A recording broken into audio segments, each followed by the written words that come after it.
Tommy Ron, CEO at the Visual Storytelling Institute, and welcome to another episode of Visual Storytelling Today podcast, where every month I interview very innovative visual storytellers that are making a difference in their clients' lives with really amazing strategies. So today's topic is going to be how stories shape reality. And for this topic, I figured, it's so easy to stay in your industry and interview people that look like you, marketers, business people. And for this topic, I decided to kind of venture out a little bit to another industry and get a fresh perspective that us marketers, entrepreneurs can learn from as we go about building our own visual storytelling strategies. So with that, I'm super excited to have Natalie Kosturik. She's a licensed marriage and family therapist based in Fort Lauderdale, Florida. And we're going to cover this exciting topic because I was really intrigued by her story when we met about how she's rewriting stories for her clients in order to shape their realities. And when you think about it, marketers do the same thing for customers, but in our case, we are doing this in order to sell more products that those products will play a role in changing our customers' lives. So with that, welcome to the show, Natalie. Hi, thank you. Thanks for having me on. Excellent. Wow, I'm so excited to speak with you about this topic because as you remember, we talked about the extreme parallels in both our industries. And before we get deep into the root question of the day, why don't you kind of walk us through your journey, how you got started? In this fabulous world of mental health. Like anyone else, I think it started with my own personal journey of growing up. As I was growing up, I grew up in an immigrant family, so not quite American and not quite Croatian, this very sort of odd middle place in this alternative reality, very different from my American friends. And so I didn't fully understand the experience of what it meant. Mm-hmm. And I didn't like all of it. I didn't like the story that was unfolding in my life, all of the characters in and out of it, the experiences. And I was like, I just felt like there had to be something more than what was happening right in that moment. Yeah. And so I just knew that psychology was my avenue. I've never doubted it for 5 seconds. Wow, because I just knew that I wanted to be more than I was in that moment, and that the story that was shaping my life wasn't the one that I wanted it to end with. So psychology is the rewriting machine, so to speak. Oh my God, yeah. Well, aren't we all storytellers? Exactly. So that's amazing. So when you think a little bit about your profession as a therapist, you probably have seen throughout the years many clients. So what would you say the most common roadblock your clients need help with? So people get stuck in their story. And the pain, everyone has pain points in their life. When you meet somebody, in order to get to know each other, we tell a story. Right. So when someone's had something traumatic or difficult happen in their life, mm-hmm. when there's usually trauma, there's something that wants to be expressed because of what took place. When there's not the chance to tell the story about what happened, or that your story makes other people uncomfortable or unhappy, because we live in this culture where you're supposed to be happy, like just be positive. If somebody says that to me, I think my head's gonna explode. And so what ends up happening is you get stuck in it because it's just an unexpressed part of yourself. And so people come into therapy to be able to unlock these secrets and express what's actually happened, so that they're no longer a character in that story. They become their own hero because they've moved past the story and now embody a new positive characteristic about themselves as a result of the pain. So if someone can convert the pain into something positive information of positive change, it's no longer pain. Right, right. It's a story Basically, of triumph. they come to you with a million stories that all of them have a negative resolution in some cases. And that's where they stuck on the resolution. Yeah. That's amazing, because what I do as a visual storyteller, helping brands, uh, specifically entrepreneurs, kind of discover their brand narrative. And part of it is really discovering their personal narrative as part of the process that I go. So what I keep telling them is that, you know, for using our framework, it's a way for me to kind of extract the story that's buried within you already. So you have the story, we just need to extract it. So I bet you do the same thing with your clients, where it's not about their business side, but it's more about their personal narrative that's buried within them. And maybe you can talk about your process. Oh, okay. It's really interesting because we really do kind of the same. We really do the same work. You do brand identity. I do identity. Personal identity. Personal identity, which is your personal brand, right? Like we're all selling something all the time, right? Yep. Please like me. You know? So the way that therapy works is when somebody comes in with their story. Mm-hmm. It's sort of, I guess it's sort of a take on narrative therapy. There's a lot of narrative therapy elements in what it is that I do. But we start with the story that the person's been telling, right? This is the history. We gather the history. I'll probably listen for a couple of sessions about history because I don't like to just jump in. I really want to know the depths of the story. And when we talk about the story, we talk about the evolution of their story from the early years until adulthood, wherever it is, however old they are, whatever the time frame is. And when they're telling the story from the place of the age that it took place. Right. So when you're referring to the pain experience as a child, I want to hear about it from that child place.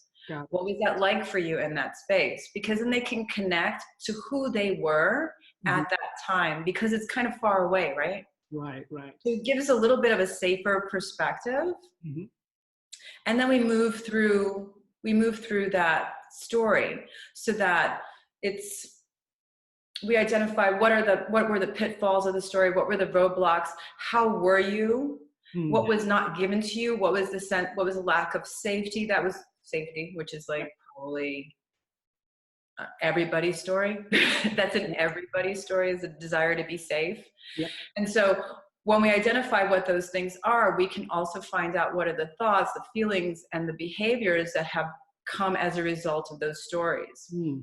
And then as they have some sort of begin to develop compassion, I guess, for who they were at these various stages of their life, they begin to move through the story. One of the ways that we begin to integrate the differences is we start challenging those old thoughts, feelings, and behaviors with new ones, right? So if you're used to saying, I'm a constant failure because that's what you were told, you can't do anything right. Yeah. You start to look in the world that their job literally becomes that anytime that they have that thought, they have to go into their day with the purpose of finding where it is that they are doing great and where they're being validated.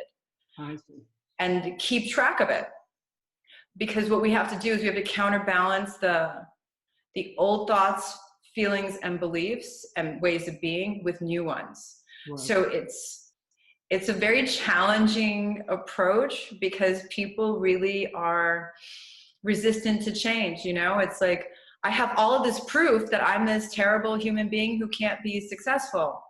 And then there's fear. And so as we do these things, they begin to move through fear and they experience themselves in a new way. And once you experience yourself in a new way, the old way begins to fade.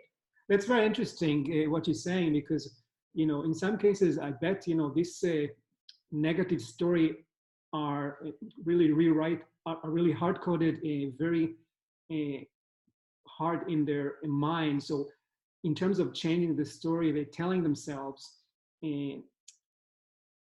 as a visual storyteller yourself, are you using any visual cues in their environment for them to kind of keep reminding them? Because it's a visual mental story they're telling themselves, but in order for them to change that line of code in their mind, they need to get some physical triggers. Sure. So, there's ways of doing that. So part of it can be sort of altering their interaction with their day. So developing now I gotta take this back. Hold on a sec. The visual triggers. What do I do with that? Do they have notes on their fridge, for example, or some objects that are symbolic for something else? So one of the things that I have done is when a client is really deep in the story and needs a clue, I'll have them wear a necklace or something that they can hold on to that's a symbol of a new space, or it could be a piece of jewelry that they wear. Some clients actually like the rubber band to fling on their hand, that cognitive approach, to snap them back and out of their headspace. It's personalized, to be honest, because it has to be a personal experience. Some people like the writing down a list of I am statements about who they are now as a reminder, or just keeping track of the really positive statements and that they get from other people during the day, like great job, oh my god, I can't believe you did that in record time, things like that. So it's wide. Sure. And vision boards and all kinds of other vision boards, I love when people go. I'll send them to classes actually for vision boards, because that's a whole visualization that's possible. Meditation is also a brilliant way of keeping yourself, definitely creating new visual cues for yourself. One of the things I really liked when I did research for this episode is checking out your Instagram account, and I saw that you're so creative in terms of a variety of quotes and analogies. So is there any particular analogy that you really think this is really encapsulating succinctly your belief? I know that you have a bunch of them, like life as a video game, for example. I love that one. I use that one actually a lot, believe it or not. People really relate to technology and to video games. Right? We grew up playing video games. I don't know anybody who hasn't. Right. So when you talk about what's going on in their life, as everybody starts off in the game together, and then you develop different skills throughout the game, and you can all be on the same level, but now you have new skills and new abilities that help you level up. And you get new dragons, by the way. Each level has its own dragons, right? Each level has its own dragons and demons. You have to slay them and get to the other side. And it's really cool, because when you look at life that way, then you begin to realize that everything that's happening, that you're moving through, is happening for you, to teach you, to elevate you, to improve you, so that when the dragon comes, you have the tools to slay it quickly. Exactly. Yeah, and another similarity to what we're both doing is I always say that you need to treat the customer as the hero of the story, and my role is really serve as a guide or mentor along their journey. So I bet you are doing the same thing, because I read a little bit about you on your website, and you're just saying, your experience is yours. I'm just here to kind of help you interpret it and the right way, and kind of detonate, different. Right. The client is always the expert, right? They're always the expert on themselves. They know. However, it's just like when somebody's going to you for visual storytelling, you bring a different perspective to them so they can see their world from a wider place. Exactly. That's what I do as a therapist. I help them see their world from a wider place, because I have an entirely different life and experiences and education than they do. And so I help them see themselves in a new light. Like when my clients come in, they're like, I'm so depressed. I'm like, that's so fantastic. Oh my God, you're feeling stuff. This is awesome. And they look at me like I have 14 heads. And then I begin to explain my perception, how I see depression and anxiety and our different emotional states, because they're there to provide us information. What becomes negative about something like depression is it makes other people uncomfortable. Right? Oh, I don't want to see her sad. Oh my God, they're going through so much. This is such a bad thing. No, it's not. It's just depression. It'll pass. Exactly. Hold on one sec. Just make sure. I'm on Wi-Fi. Okay. One thing you mentioned about perspectives is obviously when you talk to one client, it's their perspective about their story, and you kind of they bounce it back with you. But when you have a couple that needs a marriage consulting, obviously you have two conflicting stories that you need to bridge. So can you talk a little bit about that? How you move a couple from this is my story to our story? You know, where couples really get stuck is their inability to express their own story. And so the goal is to get to the heart of the story. It's not the story itself that's important. It's the emotional need that's not being met, which is what's trying to be expressed through the story. Wow. So the job becomes is how do we get to the emotional place so that what you're expressing is more of an emotional need that somebody can give to you versus, well, you just don't help around the house at all and I take care of everything and now we have no time for each other. Well, the thing is that I want a partner. I want somebody who loves me and cares about me and sees that I'm stressed out and will jump in and help out. That's a really different request than you jerk, you're not helping me. And so when we can get two people to understand what the emotional needs are of each other, then they can begin to act in a different way. So we break down their story to the emotional components. And once we understand that, then things start to flow and we teach communication skills and just more emotional intimacy and empathy for one another. Yeah, and once the story is mailed, obviously the reality changed for the better. And that's where you could see actual changes. So that's well, that's the hope, right? Yeah. Whatever that means, better. Yeah, so maybe kind of to bring it to life for our audience, maybe you can give us one or two examples of, at least in broad strokes. Okay, of like a situation with a client? Yeah, that you can help reshape their reality. All right, well, I had a client who was severely depressed. Probably hadn't been out of bed in like a week, like except to like go eat something and go back in bed.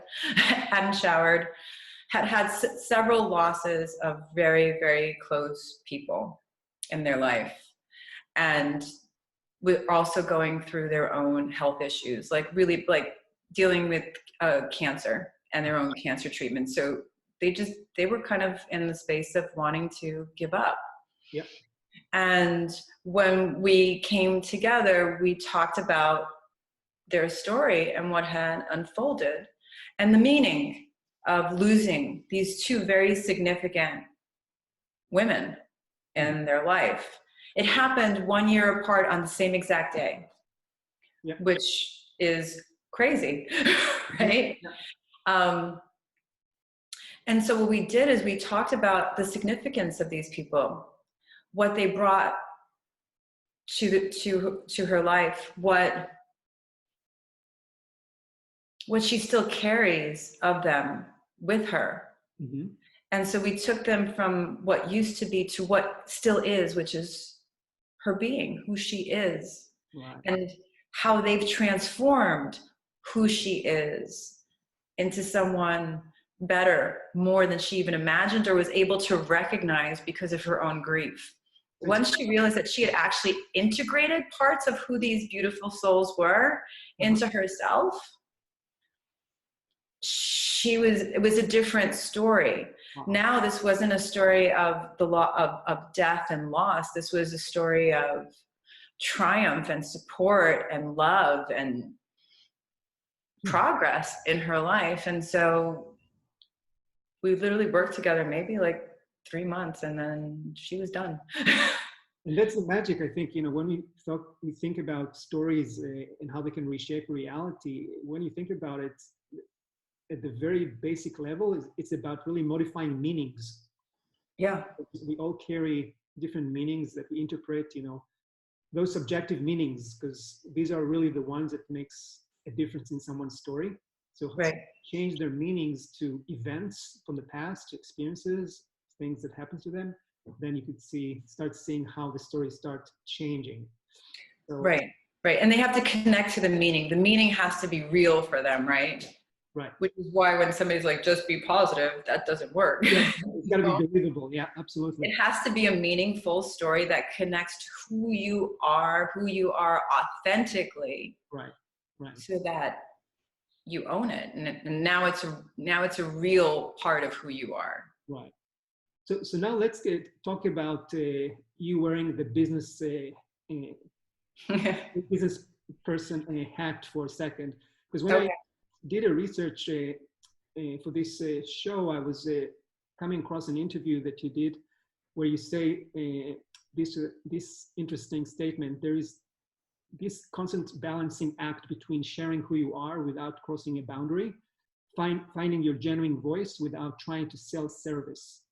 I think this is super important to our audience that can easily sometimes fall into the trap of becoming too salesy, kind of a commodity service. And at the end of the day, we want to kind of project our real values. So how do you do it from your perspective? Well, I know myself. Yeah. At this point in my life, happy to report. And so when I am sharing, it's really my authentic voice. Mm-hmm. It's really how I view the world. Yeah. It's the most honest that I can be. And when I'm being that, I realize that not everyone is going to like what I have to say, or it's going to resonate with them. Just because I can forgive easily doesn't mean that you can forgive easily. Yeah. We have because I have a different, it means something entirely different to me. And so I'm okay with people not liking everything that I have to say. Like, I am A-okay with that. Right. But I'm getting them to think, even if they don't like it, if they're thinking about it, then great. I feel like then I'm good. I'm done. I'm not selling something per se. I am inciting thought that maybe leads to a different thought and a different way of being and a different way of feeling that I may never even hear about or know. I see. And I'm okay with that too. Yeah. So when you're marketing your services, you are typically try to focus on a common pain point that you're coming across in your practice and just give your perspective, and with the hope that your original perspective will be perceived as an authentic observation with your target audience, clients, couples, right? Yeah, and I mean, I'll often share something personal, like my personal observation, how I'm experiencing the world at this moment in time. Yeah. The role of vulnerability and imperfection definitely helps here. You know, I think people run away from vulnerability. I am beyond grateful for the work of Brene Brown, bringing vulnerability to the forefront, because it's a strength. It's a strength in a brand too, to be vulnerable, to be raw, to be honest. This is who we are. This is what we stand for. This is what we're about. Right. And we're sticking to it, whether you like it or not. Exactly. Because it's real. Yeah. One thing you also talk about is your unmasking approach, and the context here is kind of interesting because we just talked a minute ago about how you really learning the story of your client, the history, to get a better understanding. But we all know that stories more often they actually carry negative meanings that either your client, their family, their friends, work, society are all kind of assigning to them. So how do you interview other perspectives of the story, or are you relying on one source, or how can you unpick the other sources? So when a client comes in with their story, what we do is because people want to look good, right? Everything is about looking good and fitting in and wanting validation. And I get that. Yeah. We all want it. There's nothing unhealthy about that. But not everybody has the same level of importance, right? The way that your spouse thinks and feels about you and your kids, well, that's going to be way up there, right? So we prioritize who's really significant, what's super important and what's not. And sometimes simply just putting it in a hierarchy of most important to least important, Right. it becomes much easier to separate the stories from those where you're like, does this really matter that much? So they begin to loosen the reins a little bit. Yeah. They begin to loosen the reins a little bit, not hold themselves so tight to this perceived meaning that they've given this Mm-hmm. story. Yeah. And then becomes a much easier process of truly identifying what's your real voice, who are the people that matter the most, and are you speaking to them? Because that's valid, that's part of you, that makes sense for who it is that you are. Right. And maybe these other people just aren't that important and they need less importance. And do you go and kind of interview other characters in the story, or you just rely on your client's story? What do you mean by that? Like, am I pulling in other people? Yeah, let's say you have a client that tells you a very painful story that involves other characters. When I say characters, it could be, you know, maybe my aunt, my mother, somebody else that's connected to the story, and kind of create negative meaning that triggers this reaction from the client. So what I'll do sometimes is I will ask them how to tell the same story, but from different perspectives. Oh, I see. So they can tell the story from the perspective of their aunt. Of course, Right. once they tell it from the different characters, you begin to see where their thoughts are on all these different people in their life. And then then that even helps further with what their pain points are, how they perceive that, how they think that other people perceive them. Because that may or may not be true. I mean, really? How many people are asking that question? Like, do you really think this of me? Nobody? I mean, one maybe. Dual story effect, you know, the story you tell yourself and the story people tell about you. Completely different thing. I have to tell you, I've heard recently a story about me and I was like, are you talking about me? Yeah. Never said that, never did that. Okay. It's amazing. You know. It's amazing. Yeah. I was like, was I there? So it seems like emotions play a very cardinal roles in stories. You know, in brand storytelling, we keep saying there's an emotional arc that every story goes through ups and downs, and there's different six types of emotional arcs in stories. You know, rags to riches. There's a variety of them. So as you kind of, it's almost like a equalizer, you know, kind of managing the ups and downs in the story of Right. clients. Yeah, totally. I do. And just bringing, you know, the ups towards the end of the story. Is there any kind of a strategy that you are using, you know, to really kind of focus on the emotion component of the story? Because that's really what matters at the end of the day. Well, one of the things that I do with my clients is we define emotions versus feelings, because I think people mix those two things up, right? Emotions are just your emotional experience. I'm sad, I'm happy, Yeah. I'm anxious, I'm fearful. Those are just emotions. Yeah. Emotions come, emotions go. All day long, you're passing clouds. I'm sorry? Passing clouds. Yeah. But feelings are the stories that we tell about our emotions. Mm.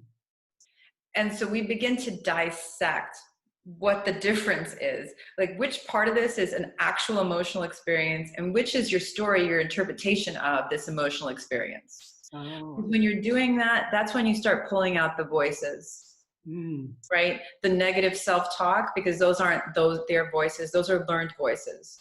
Those are voices from the past speaking into your present, trying to influence. And so we have to separate those out.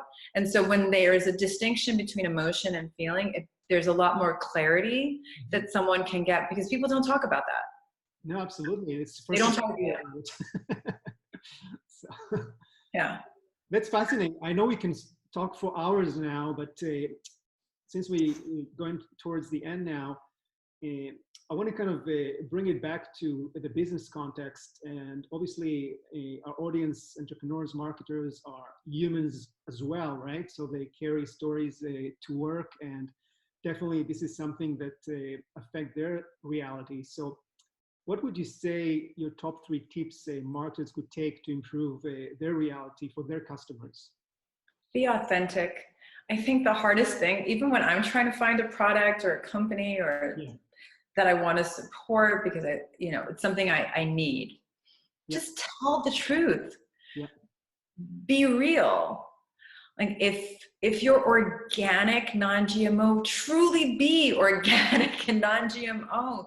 Don't make me find out from the food babe that you are actually none of those things, just an incredible liar. Like I now will never come back to you.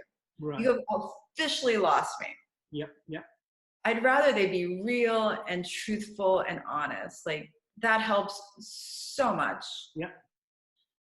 And 2, I think being open to conversation with your consumers directly. You're not going to be perfect all the time. Owning your flaws as a company, I mean, we all make mistakes. I don't know a single human being, which is what a company is comprised of, that's not going to make a mistake.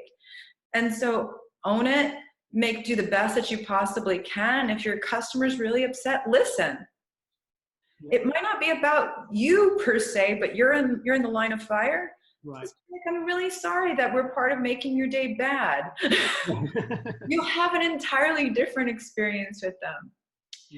And I think ultimately it just really comes down to being willing to lose, because you're not going to be able to serve everybody, and you're not going to meet everybody's needs, and you're not going to have all of your reviews are not going to be perfect. And if they are, you're probably doing something wrong, because you need some people disliking you. You need a little bit of both, and it's okay for that to happen. And I think if you can do that, that's sustainability. That's knowing who you are, whether you're a human being or you're a brand.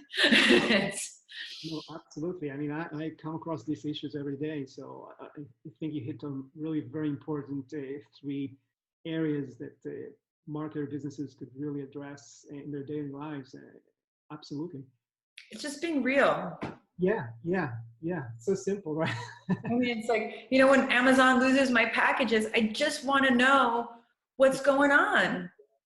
And that they're going to step up, and if somebody calls and says, I'm so sorry, this happened, we lost your package, we're going to make this better. Right. Okay, great. What can you do to make it better? Like, we're having a conversation. Yeah. So even conflicts are really opportunities for you to change the resolution from negative to positive. So it's not a bad thing. Right. And that's everything, right? Yep. That's what we're here to do. All right. Thank you so much for sharing, such great tips, and from your experience in therapy to the world of marketing. Who knew? But they're connected. I didn't until we met. They are connected at the hip. So I want to thank you so much for your time today. And for our audience, how can they contact you if they have questions?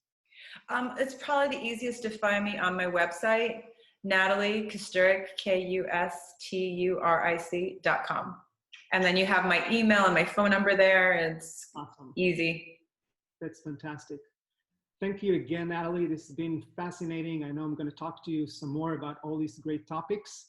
And for all of you listening or watching on YouTube, we'll talk soon in the next episode of Digital Storytelling Today. Thank you. Thank you. Bye. Bye.